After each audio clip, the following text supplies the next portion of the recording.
Suatu program berupa pengalaman hidup yang nyata dan luar biasa bersama Tuhan Yesus.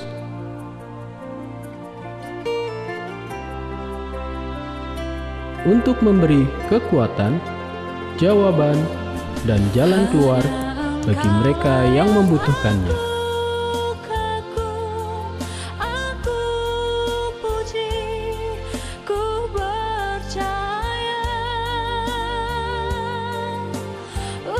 Inilah dia, menjadi saksi, persembahan GBI Crown Palace.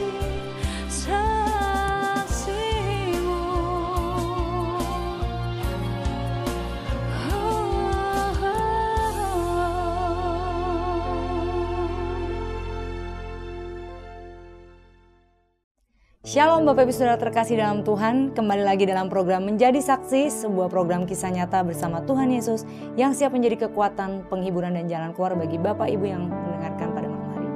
Nah, pada malam hari ini Febri sudah kedatangan tamu spesial ya, ada Ko Mike yang menemani Febri pada malam hari ini, dan tentunya nanti akan siap memberikan berita-berita yang spektakuler ya, yang tentunya bisa menjadi mungkin jalan keluar bagi setiap kita yang lagi ngalami ini.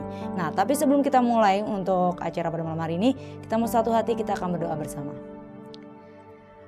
Bapa, kami mengucap syukur Tuhan sebab Engkau perkenankan kami Tuhan pada malam hari ini Tuhan untuk boleh Tuhan Tuhan menjalankan program Menjadi Saksi ini Tuhan. Hamba-Mu percaya Tuhan Engkau mengirimkan Ko Mike ini bukan suatu kebetulan Tuhan, namun melalui beliau Tuhan Engkau akan berbicara banyak Tuhan. Biarlah Tuhan setiap anak-anak-Mu yang mendengarkan Tuhan program ini, mereka boleh Tuhan menerima rema yang daripada Engkau Tuhan. Mereka yang saat ini mengalami kesulitan Tuhan, baik di bidang keluarga, ekonomi, pekerjaan mereka boleh Tuhan menerima penghiburan Tuhan, menerima kekuatan dan juga jalan keluar daripada Engkau Tuhan. Dan kami siapkan Tuhan acara ini Tuhan sepenuhnya ke dalam tangan-Mu Tuhan. Biar Engkau yang bertata dan memimpin acara ini dari awal pertengahan hingga akhirnya. Dan setiap kita yang siap mendengarkan acara ini bersama katakan amin. Oke, nah kali ini kita udah bersama Ko Mike. Nah, gimana nih kabarnya Ko Mike hari ini nih? Luar biasa, luar biasa, baik. puji Tuhan ya, karismatik banget ya, luar biasa ya.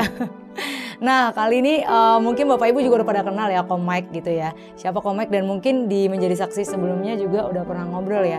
Tapi boleh gak cerita sedikit nih tentang latar belakangnya Ko Mike ya kan, pekerjaannya, udah punya berapa istri, berapa anak? Istri satu dong ya. Oke, silakan Ko Mike. Ya, terima kasih.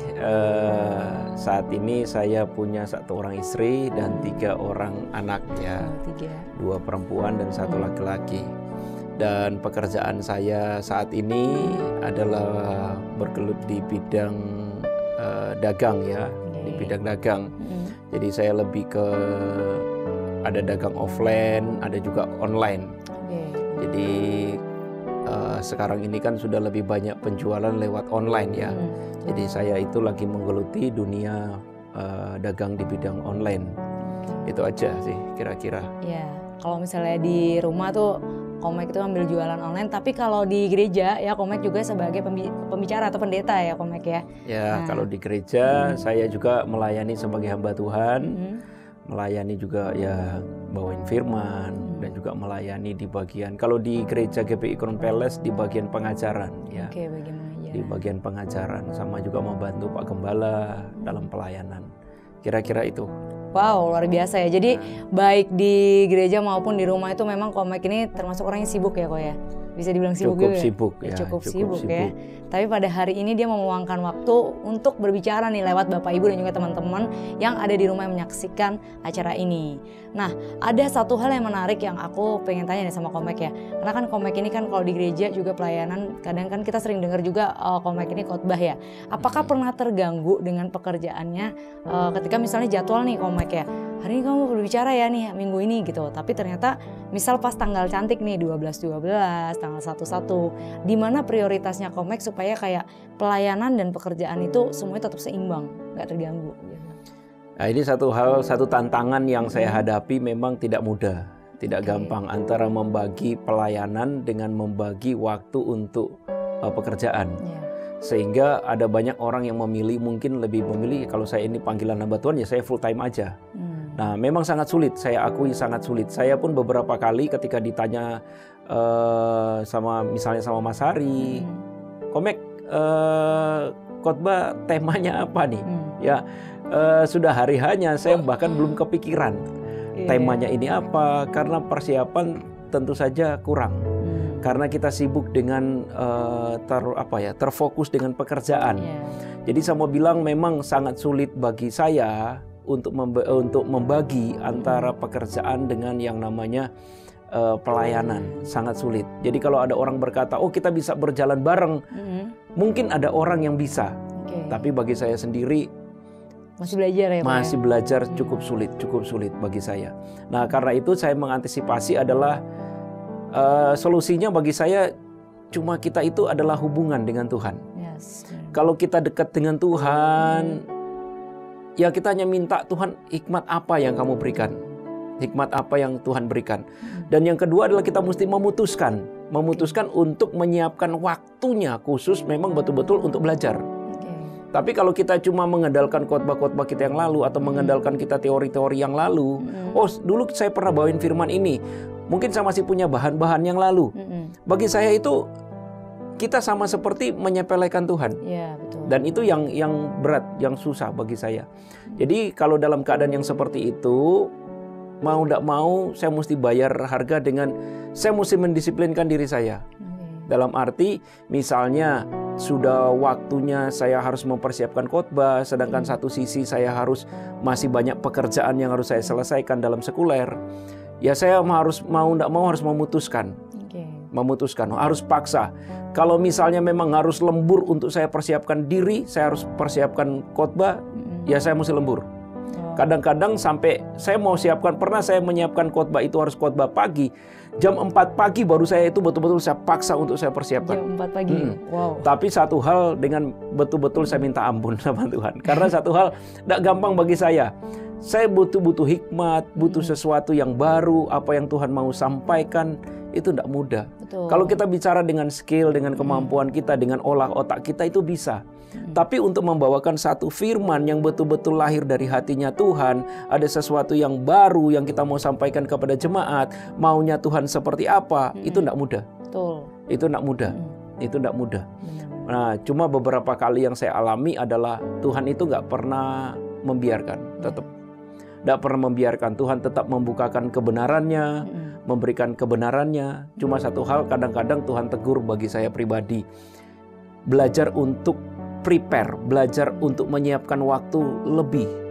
Nah, itu yang saya sedang belajar. Makanya saya putuskan dalam hidup saya untuk hari-hari ini adalah bagaimana saya mengelola pekerjaan sekuler saya untuk supaya saya tidak terlalu banyak menghabiskan waktu di dalamnya. Sehingga saya memperbanyak pegawai. Saya memperbanyak pegawai, saya meluangkan lebih banyak waktu buat saya itu bisa punya lebih banyak waktu untuk saya itu lebih konsen lagi ke hal yang rohani. Bagi saya itu. Nah, itu salah satu yang bisa saya kerjakan hari-hari ini. Makanya saya menambah pegawai.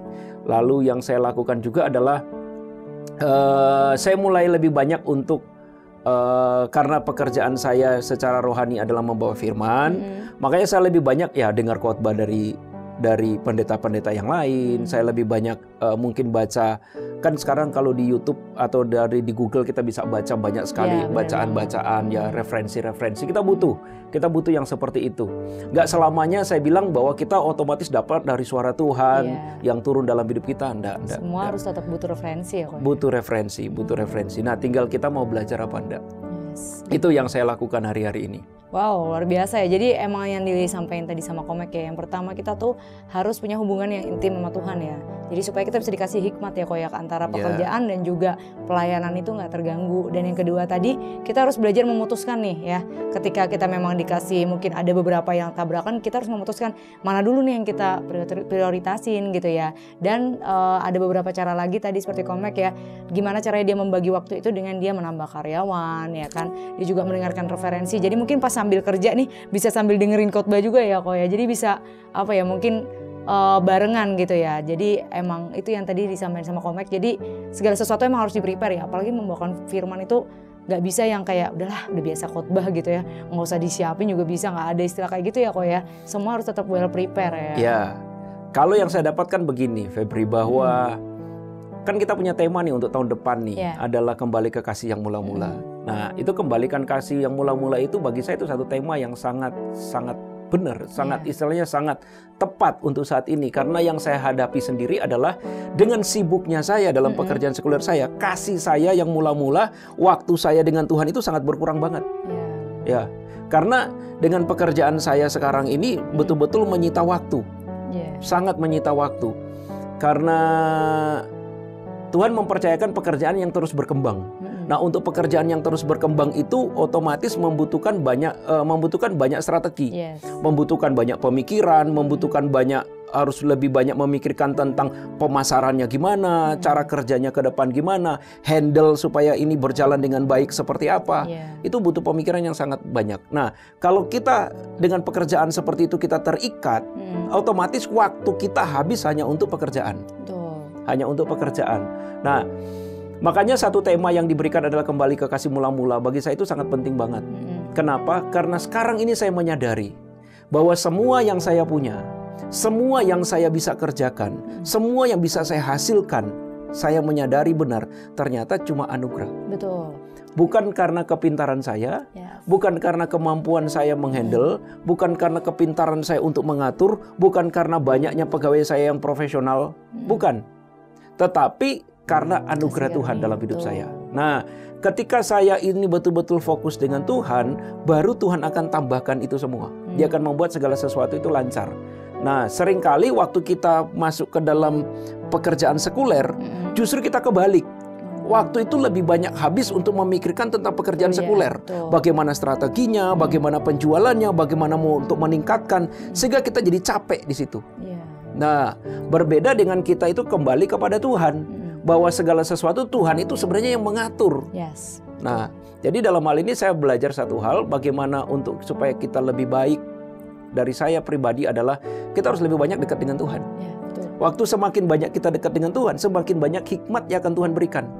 Sehingga ujung-ujungnya kita baru menyadari bahwa semua bukan karena kuat dan gagahnya saya, tapi semata-mata karena anugerah Tuhan dalam hidup saya.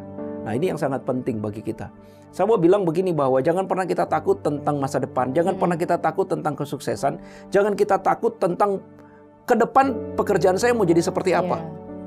Saya sudah melihat dari sejak saya terjun di dunia bisnis dalam pekerjaan saya, semuanya itu akan berjalan. Kita mau cepat atau mau lambat nih? Kalau kita mau cepat, betul-betul berserah sama Tuhan. Nah, Tuhan itu yang akan mengatur kita ketemu dengan siapa. Tuhan yang akan mengatur kita akan masuk di, misalnya punya punya peluang yang seperti apa. Tuhan itu yang akan ngatur semua. Saya nggak pernah mengira bahwa dalam pekerjaan saya bisa naik dalam waktu yang signifikan cepat, gitu loh. Kita nggak pernah tahu, Tapi itu yang Tuhan buat dalam hidup saya. Jadi yang saya bilang, fokus aja dengan Tuhan. Nanti Tuhan yang akan mengangkat kita. Nah, sekarang tinggal bagaimana kita menjadi seorang bisnismen, menjadi pengusaha yang betul-betul mengerti tentang konsep yang seperti ini. Bahwa kita perlu kembali ke kasih mula-mula, perlu mencari Tuhan dengan sungguh-sungguh, maka Tuhan akan menambahkan itu semua bagi kita. Wow, pantas aja ya Komek sama Ciamel tuh benar-benar diberkati, karena dalam pekerjaan aja Komek selalu melibatkan Tuhan ya. Apalagi kalau misalnya kita mendengarkan kesaksian Komek ya, di kesaksian mungkin pada saat khotbah dan di menjadi saksi, itu juga aku ngikutin gimana Tuhan itu ngangkat banget Komek di bisnisnya yang kali ini ya kok ya, bisnis online ini. Bahkan ketika kita ngalami mungkin pada saat kita pandemi tuh, kita pernah yang kayak susah, pernah yang benar-benar aduh udah stuck, nggak ngerti harus gimana, tapi justru Komek tuh sangat diberkati pada saat-saat dari pandemi sampai dengan sekarang ya kok. Nah itu ada nggak pengalaman yang Komek tuh ngerasa kayak bener-bener sebenarnya Komek tuh nggak layak, tapi tuh Tuhan ternyata emang bener-bener pakai, dan justru itu menguatkan setiap kita yang mendengarkan pada saat itu, karena wow ini loh, orang yang bener-bener dekat sama Tuhan aja tuh dia nggak pernah kayak mikir kekurangan atau apa, justru dia semakin diberkati. Dan aku senangnya adalah Komek dan Ci Amel itu tidak berhenti ketika Tuhan memberkati Komek dan Ci Amel, tapi justru menyalurkan berkat juga ke orang lain, seperti itu ya kok ya. Nah itu bisa diceritain nggak pengalaman termanis yang Komek alami sama Tuhan di bisnis online? Kalau bilang pengalaman termanis adalah tentunya bicara tentang apa yang kita tuai sekarang. Nah, terus terang sekarang online saya itu bukan online, saya bilang belum menjadi online yang paling besar, tidak. Tapi dengan sekarang ini bisnis online saya itu sudah menginjak di angka ribuan paket per hari. Ya, sudah di angka ribuan paket per hari. Dengan omset yang udah di atas hampir miliaran per bulan. Tapi yang jadi yang perlu kita perhatikan di sini adalah bukan hasilnya seperti sekarang yang kita nikmati, tapi kita mesti kembali ke awal gimana proses kita itu bisa menjadi seperti sekarang. Nah, memang kami mengalami peningkatan yang cukup signifikan di bidang online. Jadi saya mau cerita kurang lebih pandemi 2 tahun yang lalu ya, tepatnya 2020. Bulan Mei ya, tepatnya bulan Mei, ketika pemerintah Semarang memutuskan untuk tidak boleh buka toko. Jadi setiap toko offline itu dilarang untuk buka. Nah, supaya tidak ada orang yang belanja, lalu tidak ada virus ini tidak terlalu menyebar. Mengurangi aktivitas. Tapi dampaknya bagi kami yang ada pegawai, kami memiliki toko offline. Kan ada pegawai, harus kami gaji setiap hari, bahkan kami gaji setiap bulan. Nah, kalau toko ini nggak buka, gimana kita mau dapat pendapatan? Nah, itu jadi dilema bagi kami. Sedangkan satu sisi dari pihak keluarga kami pun sangat menekan dalam arti, oh kamu punya cicilanmu rumah, punya cicilan mobil, itu pemerintah menyarankan boleh ditunda. Nah, atau mungkin bank memberi keringanan. Tapi satu sisi setelah kami pelajari, ini bukannya memberi keringanan, tapi justru beban berat di belakang. Gitu loh. Mau tidak mau tetap kita mesti bayar. Nah, jadi dari sisi kami pun banyak beban yang harus kami tanggung. Tapi di satu sisi kami nggak punya pemasukan nih. Nah, di situ ada gelisah di hati kami, apa yang harus kita kerjakan. Tapi satu sisi saya tetap percaya bahwa Tuhan yang saya sembah adalah Tuhan yang luar biasa. Itu kembali lagi kepada iman dan percaya. Nah, dari situ saya punya pemikiran, gimana kalau saya ini jualan online, tidak lagi hanya offline saja. Saya ingat itu bulan Mei tahun 2020 ya, 2020. Nah, dari tanggal 2 Mei saya ingat itu. Nah, ketika kami memutuskan, saya sama istri saya sepakat, pertama istri saya tidak mau. Online itu hasilnya kecil. Lalu harus kirim barangnya dan lain-lain, banyak sekali kendala. Tapi saya berkata, ini sudah waktunya untuk kita itu terjun ke dunia online. Nah, dari situ saya ambil keputusan untuk kita itu online. Nah, dari online itu kita mulai coba buka akun, bikin akun baru. Setiap hari kita pasti lihat, istri saya pasti lihat, kok nggak ada transaksi masuk ya? Kok nggak ada yang masuk ya? Itu awal-awal kami mengalami di online itu. Ya, tidak sederhana terus langsung ada transaksi, ada orang yang beli, apalagi toko yang baru kita buka. Nah, tapi satu hal, saya tetap percaya bahwa Tuhan itu nggak akan pernah meninggalkan kita. Amin. Tetap percaya, dan percaya itu bukan terjadi dengan begitu saja. Oh, pergumulan di hati ini besar sekali, pergumulan dalam pikiran ini besar sekali. Gimana? Nah, akhirnya kita mulai bersabar, coba posting semua. Intinya begini, bahwa hikmat akan mengikuti dengan yang namanya perjuangan. Waktu kita dekat dengan Tuhan, Tuhan beri kita hikmat. Setelah Tuhan beri kita hikmat, kamu mau melakukan apa enggak? Kamu mau bertindak apa enggak? Kalau kamu diberi hikmat tapi kamu berdiam diri, kamu malas, ya kamu nggak bisa menghasilkan apa-apa. Nah, dari situ saya dapat hikmat, kita mulai coba untuk berjualan, kita mulai posting barang. Memang capek posting satu-satu. Semua ada harga yang harus kita bayar, susahnya. Tapi intinya adalah bahwa ternyata setelah itu berjalan, mulai dari 10 resi, dapat kita 10 transaksi per hari, kita mulai seneng tuh. Minggu kedua mulai naik tiba-tiba mulai naik ke 20, 30, kita mulai seneng. Kurang lebih hampir 1 bulan kita mulai naik ke 100 transaksi per hari. Nah, kita mulai seneng tuh. Akhirnya saya mulai ambil pegawai yang dulunya dari pegawai toko, sekarang kita mulai tambah pegawai-pegawai yang baru. Nah, singkat cerita, ketika kami sudah menginjak bulan ke-6, kita udah menginjak di 400 resi per hari. Sudah di 400 transaksi per hari. Nah, dari situ saya memutuskan, saya bilang sama istri saya, kita harus pindah, tidak bisa lagi di satu tempat, di satu toko, harus pindah. Kalau mau online, online sendiri, offline biar offline sendiri. Nah, lagian kan pemerintah sudah melonggarkan, sudah boleh lagi offline dibuka. Jadi, nah dari situ dalam waktu setengah tahun kami memutuskan untuk dalam waktu setengah tahun ya, kami mulai berkembang. Singkat cerita 1 tahun ya, kurang lebih hampir 1 tahun, saya lupa waktu itu. Kami sudah cukup berkembang, kami pindah. online-nya sendiri. Dan singkat cerita dalam waktu berapa ini? Ini tahun 2022 ya.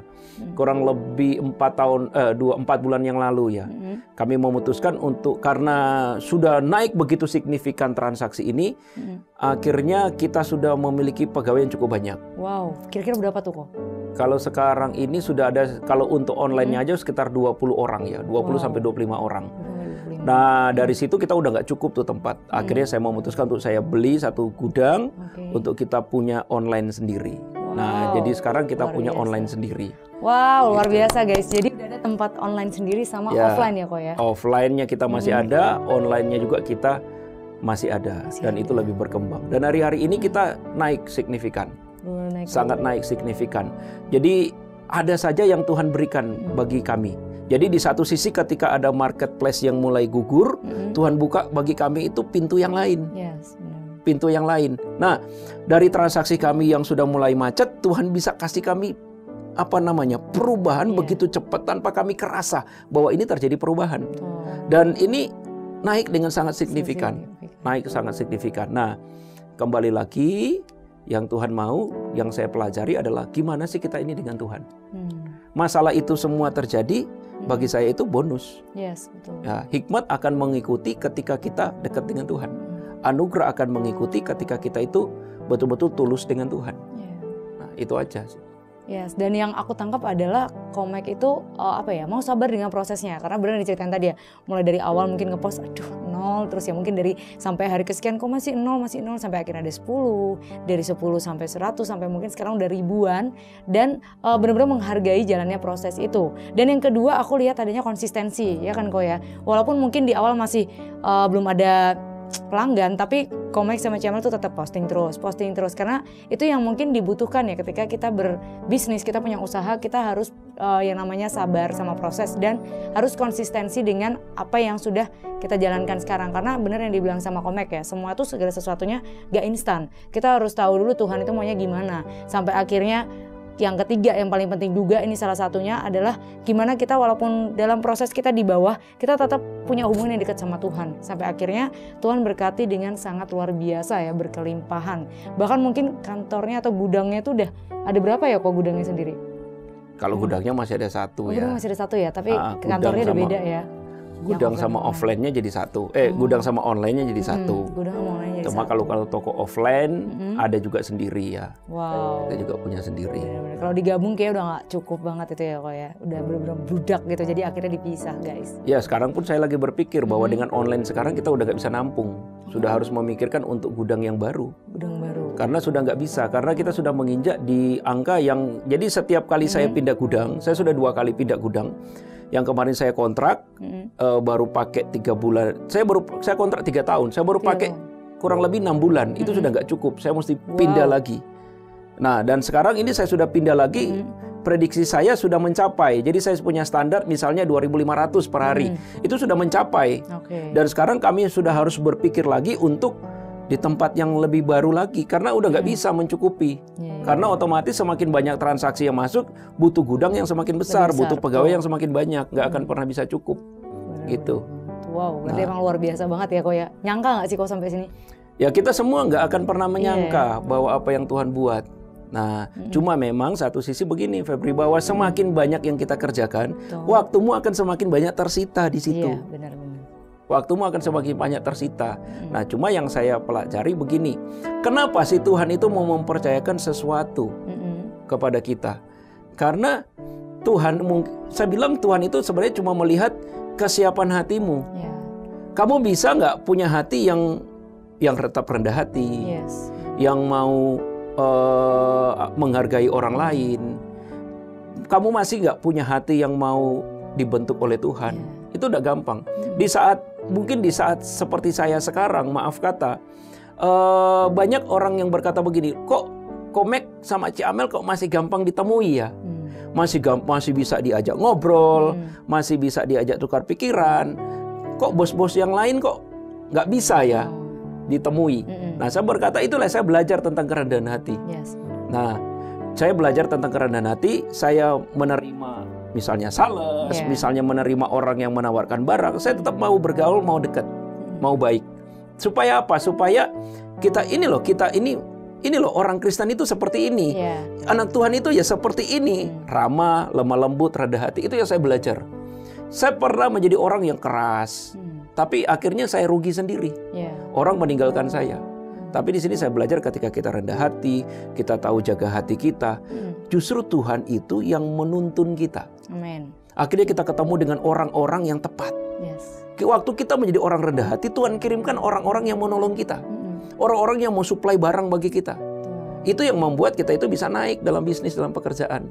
Nah, kuncinya ada di dalam hati kita, saya bilang. Bagaimana kamu rendah hati, bagaimana kamu bisa hidup dengan hati nurani yang bersih, yang murni. Dan satu sisi saya mau berkata begini, kita harus mengingat panggilan hidup kita untuk apa kita diciptakan.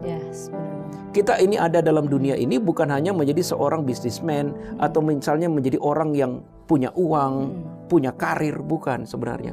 Tapi tujuan Tuhan menciptakan kita adalah Tuhan mau menitipkan berkat-Nya melalui kita supaya kita bisa tampil menjadi berkat. Itu yang sering kali saya taruh dalam hati saya. Bahwa saya diberkati untuk supaya tampil menjadi berkat. Dalam untuk pegawai-pegawai saya pun saya terapkan hal yang sama. Sehingga saya kalau sama mereka, sama pegawai saya pun saya bukan seorang bos. Tapi seorang bapak atau sebagai seorang sahabat. Di mana mereka bisa share dengan saya, di mana mereka bisa ngobrol dengan saya, di mana mereka bisa bisa mungkin memberikan unek-uneknya. Jadi saya itu bebas.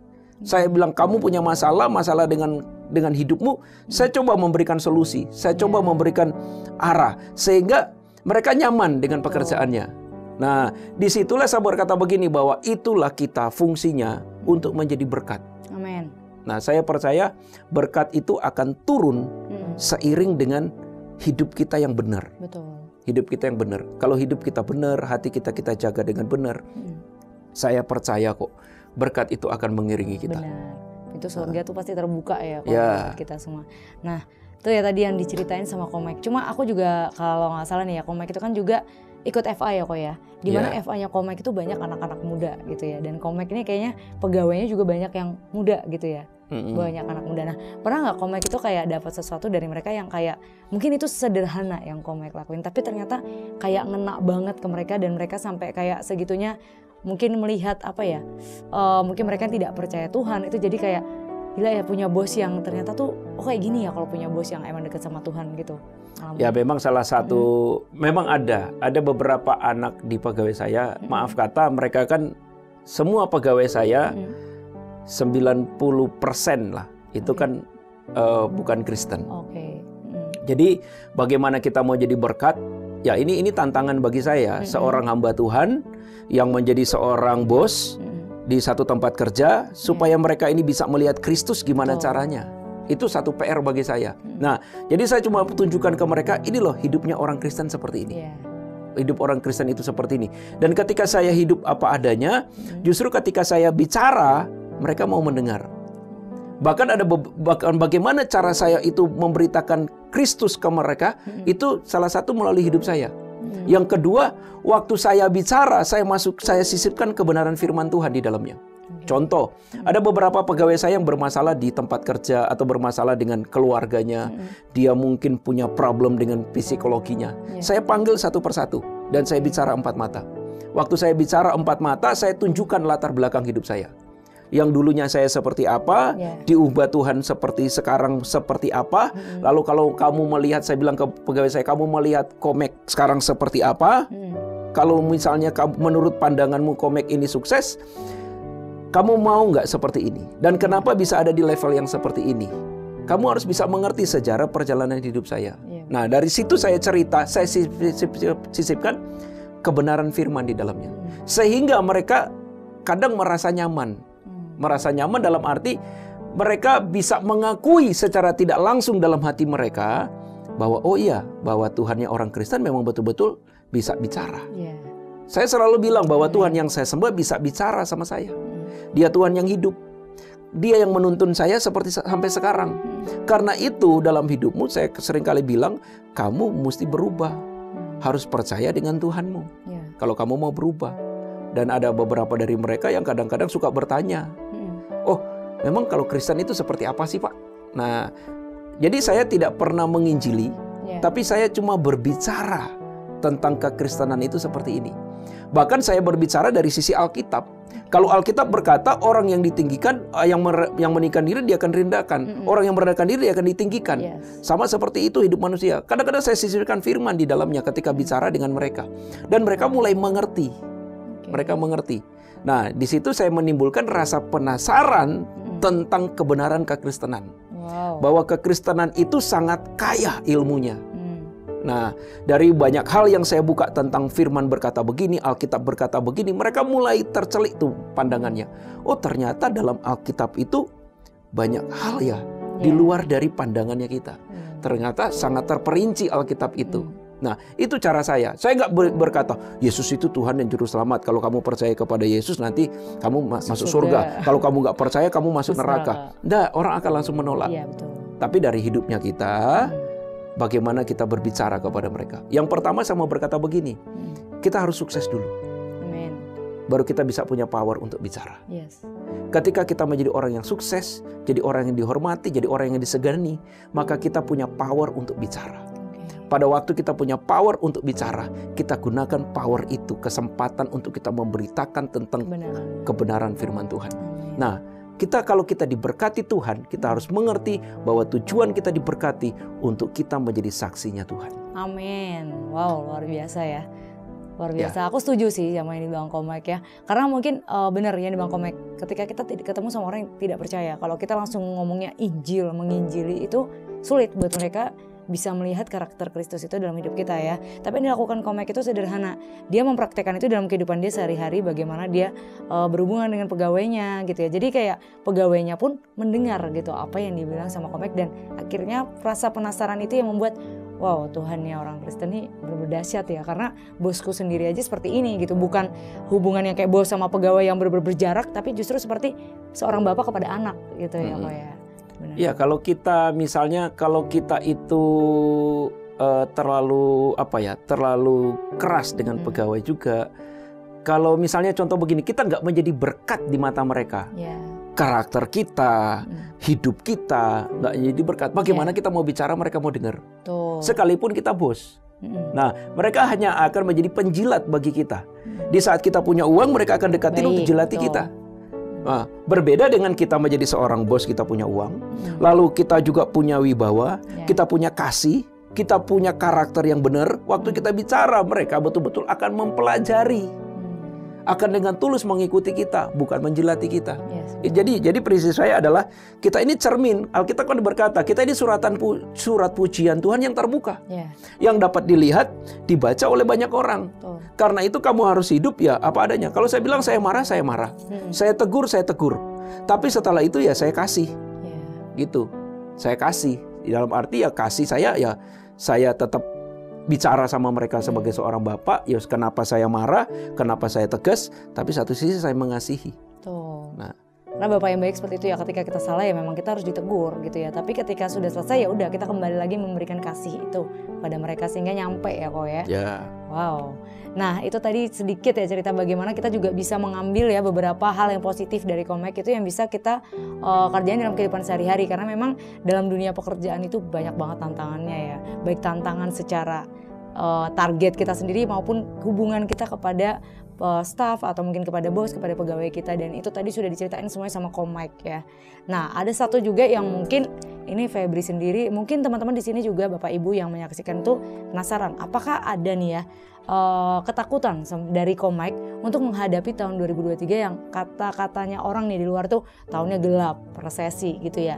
Walaupun kalau kita gereja gitu ya, orang Kristen pasti beriman, ya kita pasti siap gitu ya. Tapi kalau dari Komek sendiri ada nggak pernah kayak ketakutan gitu kayak, duh online ini bisa bertahan berapa lama ya, kompetitor kita yang sebelah sana nih kayaknya udah mulai nyalip nih atau apa gitu-gitu, pernah nggak kepikiran gitu kok?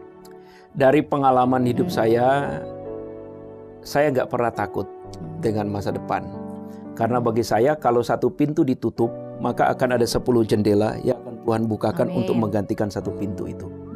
Selama kita percaya kepada Tuhan, selama betul-betul kita bergantung sama Tuhan, Tuhan akan tetap menyertai hidup kita. Amin. Saya sudah buktikan, ada satu marketplace yang sekarang ini sedang goyah kalau di dunia online. Nah, tetapi di saat dia lagi menurun transaksi saya dari 400, misalnya dari sehari bisa 500 transaksi per hari, menurun ke 40 transaksi per hari. Nah, saya nggak gentar, saya nggak takut. Kenapa? Karena tiba-tiba Tuhan munculkan marketplace lain yang bisa menggantikan ini. Dan ini naik 3 kali lebih gede daripada yang sekarang. Jadi perpindahan ini yang saya hadapi ini, mau satu ditutup, 10 jendela Tuhan buka bagi saya. Itu yang saya nggak pernah takut dalam hidup ini. Yang saya cuma bilang seringkali adalah masalah yang utama yang seringkali saya taruh dalam hidup saya adalah masalah hati saya. Kalau hati saya sudah serong, hati saya sudah nggak benar, hidup saya, pikiran saya sudah nggak benar, itu akan menjatuhkan hidup saya. Itu aja yang saya jaga. Selama hati saya, hidup saya benar, maka saya nggak perlu takut dengan apapun. Karena segala berkat yang saya punya, saya betul-betul bergantung kepada Tuhan. Bukan bergantung sama marketplace A, bukan tergantung dari kebijakan dari toko A, toko B, toko C. Nggak perlu. Memang akan menyita pikiran kita untuk berpikir. Contoh, dari dulu saya dapat subsidi dari beberapa dari beberapa perusahaan. Sekarang subsidi itu dicabut. Misalnya, itu kan akan membuat kita itu, oh dulu saya dapat subsidi, sekarang sudah nggak ada. Otomatis pengeluaran saya akan semakin besar. Itu memang mempengaruhi pikiran kita. Tetapi satu hal nggak akan membuat sampai saya itu menjadi takut. Kenapa? Karena bagi saya suatu hari tetap akan ada solusinya. Amin. Akan ada solusinya. Karena hari-hari kemarin dengan pandemi, kami bisa diangkat Tuhan, bisa dibuat Tuhan melewati itu. Kenapa ke depan kita harus takut? Tuhan sudah membuktikan kemarin Tuhan menyertai, maka ke depan Tuhan tetap akan menyertai. Nah, yang jadi masalahnya itu kembali kepada hatinya kita. Seberapa kamu bergantung kepada Tuhan. Seberapa kamu dekat dengan Tuhan. Tuhan tetap akan menyertai kita. Kembali lagi kepada ucapan syukur. Kalaupun kamu memang akan menghadapi hal yang kurang baik, seberapa besar kamu mengucap syukur.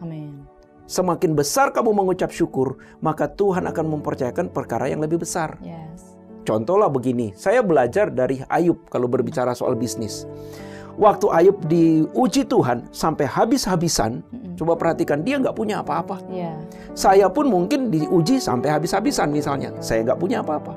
Tapi bukan berarti iman kita terpengaruh. Nggak boleh. Iman kita harus tetap terus berpegang, bergantung sama Tuhan. Karena tujuan Tuhan mengizinkan itu terjadi, Tuhan punya tujuan di akhir hidup. Memberkati Anda double porsi. Itu yang harus kita lihat. Ayub sengaja diuji Tuhan untuk diberkati double porsi. Tapi Tuhan tidak bisa memberkati dia karena iblis selalu mendakwah. Sama seperti Tuhan mau mempercayakan sesuatu yang besar dalam hidup kita. Nah, baru dipercayakan yang kecil kamu udah mengeluh. Di proses yang kecil kamu udah menggerutu. Bagaimana Tuhan mau memberikan yang besar?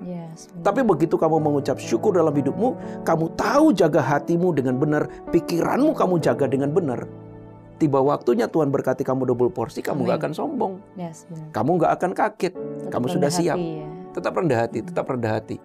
Disitulah Tuhan mau memberkati hidup kita. Amin. Gitu.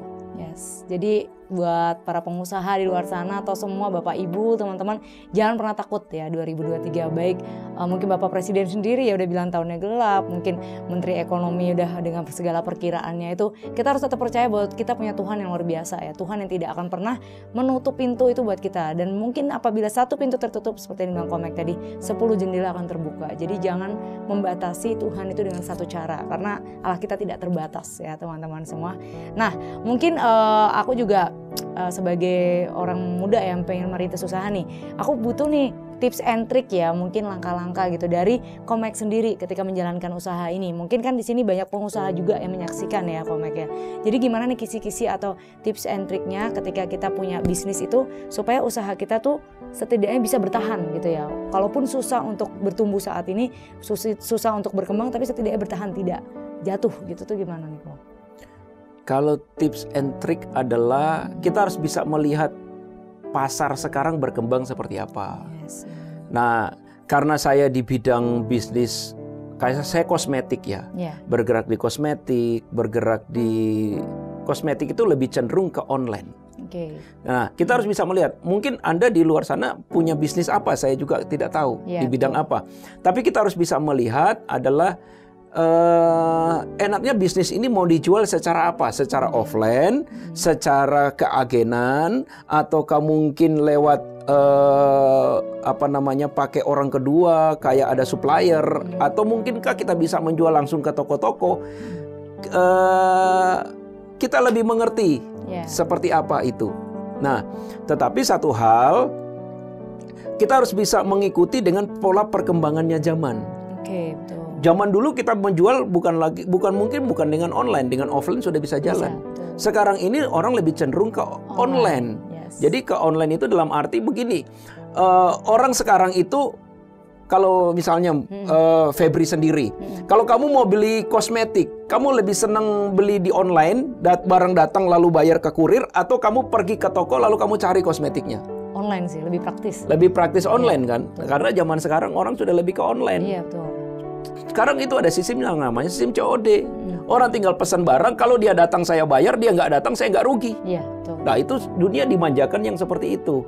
Karena itu kita dalam berbisnis kita mesti melihat pergerakan ini seperti apa.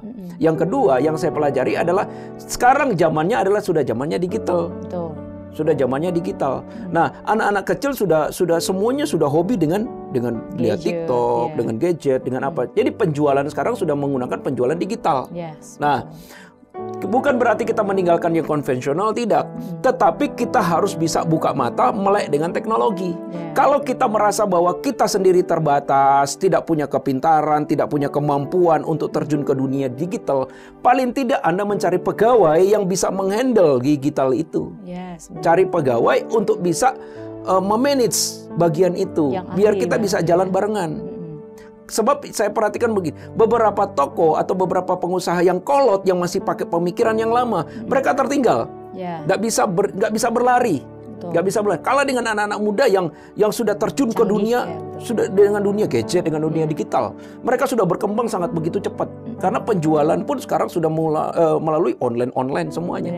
Jadi kita mesti buka diri dalam arti begini, bahwa kiatnya mau merendahkan hati untuk membuka hati belajar tentang dunia yang baru ini. Karena dunia kita sudah berkembang. Sudah berkembang, sudah tidak seperti dulu lagi. Harus membuka hati untuk mau terbuka dengan dunia ini. Dan kembali lagi memang kita perlu Tuhan yang memberikan hikmat dalam hidup kita. Nah, karena Tuhan yang akan menuntun kita. Dan yang kedua adalah belajar untuk rendah hati. Jadi kita buka hati, mau belajar berubah konsep kita, mau belajar untuk mempelajari perkembangan yang ada. Yang kedua adalah tetap rendah hati. Itu bagi saya sangat penting. Karena rendah hati ini akan membentuk kita untuk menjadi pribadi yang lebih baik. Nah, waktu kita menjadi pribadi yang rendah hati, Tuhan akan mempertemukan kita dengan orang-orangnya yang terbaik. Percaya? Karena banyak yang saya bilang begini, ada banyak pengusaha-pengusaha atau bisnismen yang terlalu, maaf kata, yang mungkin merasa sudah, kelas saya sudah tinggi, kelas saya sudah di atas, tidak mau ketemu dengan orang-orang lain. Nah, sehingga mereka akan kehilangan momentum itu. Tapi berbeda dengan kita mau rendah hati, siapapun kita terima, kita ajak ngobrol, akan semakin banyak orang yang memberi masukan, semakin banyak ilmu dalam hidup kita.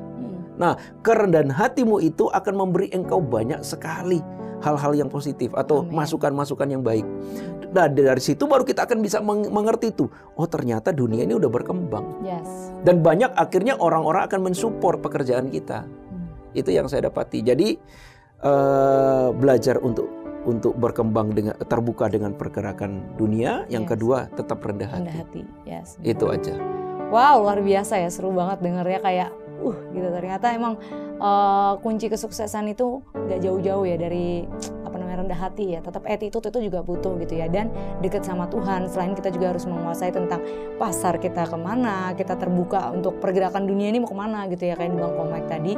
Tapi kita juga harus tetap menjaga hati kita, karena emang di firman aja dibilang ya, jagalah hatimu dengan segala kewaspadaan. Karena emang hati itu adalah kunci guys. Jadi kalau misalnya kita pun posisi di atas, tapi kita nggak mau rendah hati, kita nggak mau terbuka dengan orang lain, Tuhan akan memutar semua keadaan kita tuh bisa gampang banget ya.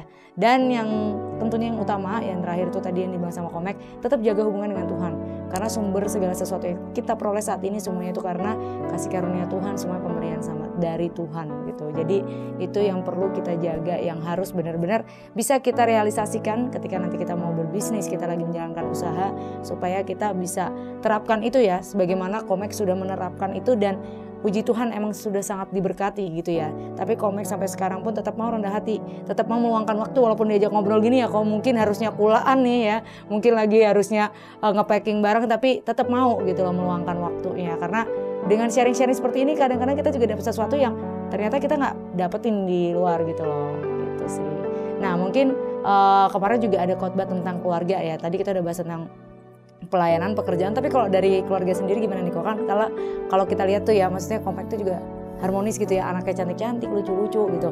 Ketika sibuk dengan pekerjaan itu sama keluarga pernah kayak anaknya mungkin komen gitu, Pak jangan kerja terus, jangan ini terus, ada waktu nggak buat keluarga gitu kok? Nah itu, ketika kita konsisten dengan pekerjaan, terus terang, waktu dengan keluarga sedikit sekali. Sedikit sekali, bukan berarti terus kelihatan kami harmonis lalu banyak waktu dengan keluarga, enggak ada. Ternyata ya sedikit banget. Sangat ya, sedikit, sampai anak saya yang kecil berkata, Papa kerja terus. Nah, karena memang terus terang, makanya saya bilang, kita itu, saya pribadi itu agak sulit untuk memisahkan antara kayak tadi, untuk yang rohani, untuk yang sekuler, untuk pekerjaan, untuk yang keluarga, apalagi tambah keluarga, kamu bilang, untuk pekerjaan aja udah menyita banyak waktu, banyak konsentrasi. Untuk pelayanan aja udah menyita waktu. Untuk keluarga lagi menyita waktu. Itu tidak mudah, tidak mudah, tidak mudah. Nah, tetapi saya bersyukur saya punya istri yang luar biasa. Saya punya istri yang luar biasa. Dalam arti ketika saya kekurangan waktu, istri saya mengingatkan. Istri saya mengambil bagian itu. Jadi itulah fungsinya suami istri. Di saat saya nggak punya waktu dengan anak-anak, dia yang mengingatkan saya. Dia yang paksa saya untuk supaya saya mau nggak mau, dari saya sibuk bekerja, meluangkan waktu dengan anak-anak. Dia yang maksa saya, ayo kamu kerja terus, nggak pernah liburan. Anak-anak kasihan, kepingin liburan. Waktu dia share ke saya, dia cerita ke saya, hati ini rasa terjamah. Iya ya, saya nggak punya waktu. Ya sudah, saya sempatkan waktu deh. Jadi satu paksaan dalam hati saya bisa terjadi perubahan karena ada penopang yang menopang saya. Jadi itu fungsinya. Jadi saya mau berkata, waktu istri saya ngomong, dia memberi saya masukan, pengertian, itu akan menggugah hati saya. Jadi saya mau berkata begini, bahwa penting adanya seorang istri, atau mungkin istrinya yang sibuk bekerja, suami yang mengingatkan, saling mengisi lah, saling mengingatkan. Dan yang kedua, kita harus belajar bahwa betul-betul ya rendah hati untuk buka hati kita. Di saat anak saya berkata, Papa nggak punya waktu, dia cuma buat surat kecil gitu. Dia pernah, Sela ini pernah buat surat kecil tulisan gitu bahwa Papa terlalu sibuk dengan pekerjaan. Jadi intinya kayak begitu.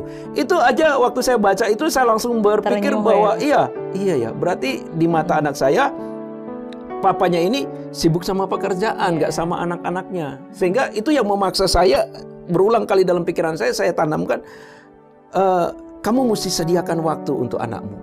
Harus ada waktu untuk anakmu. Jadi di saat saya pulang kerja, kadang-kadang saya bilang sama istri saya, kamu sama anak yang kecil dulu, saya mau tidur sama anak-anak yang gede.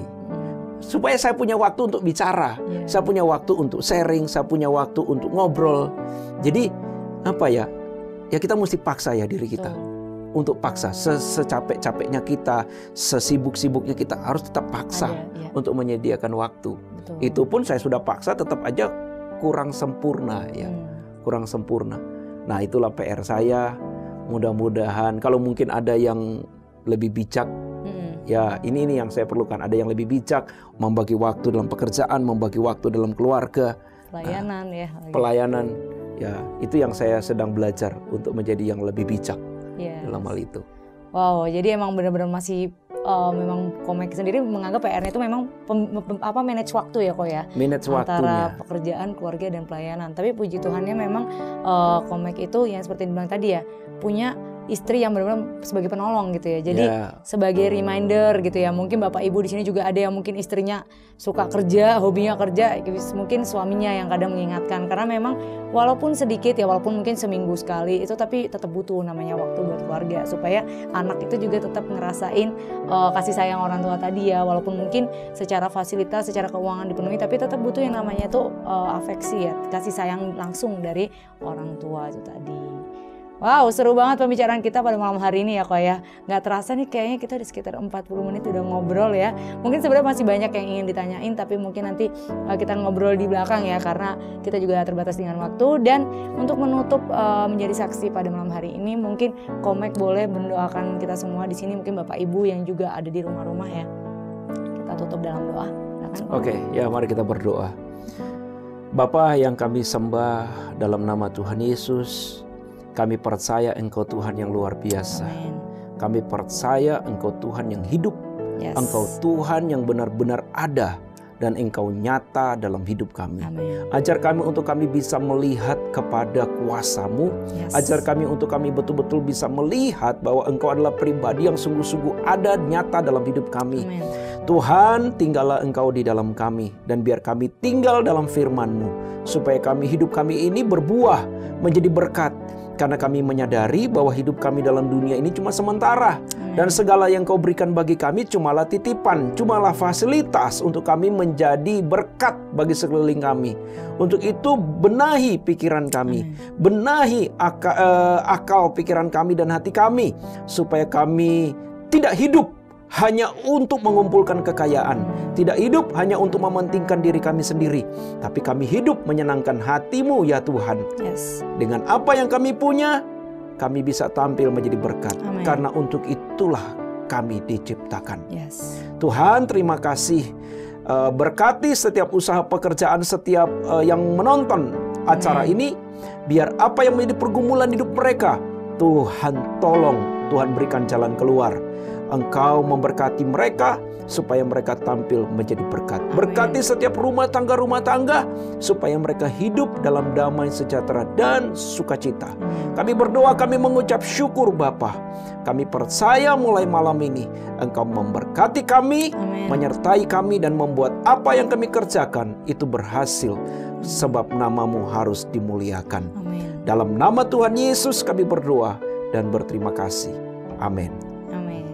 Nah, thank you so much sekali lagi buat Komek ya yang sudah meluangkan waktu untuk berbicara pada malam hari ini di acara Menjadi Saksi. Dan thank you juga buat Bapak Ibu, teman-teman semua yang sudah menyaksikan program ini. Jangan lupa buat Bapak Ibu yang sudah merasa terberkati, di subscribe YouTube kita GBI Crown Palace. Jangan lupa di share, dibagikan ke teman-teman dan rekan terdekat supaya juga ikut terberkati dengan segala program-program kita yang ada. Dan Bapak Ibu juga jangan lupa follow Instagram kita di @gbicp. Dan sekali lagi terima kasih semuanya. Semoga kita semua selalu dalam perlindungan dan selalu diberkati Tuhan. Terima kasih, Tuhan memberkati. Bye.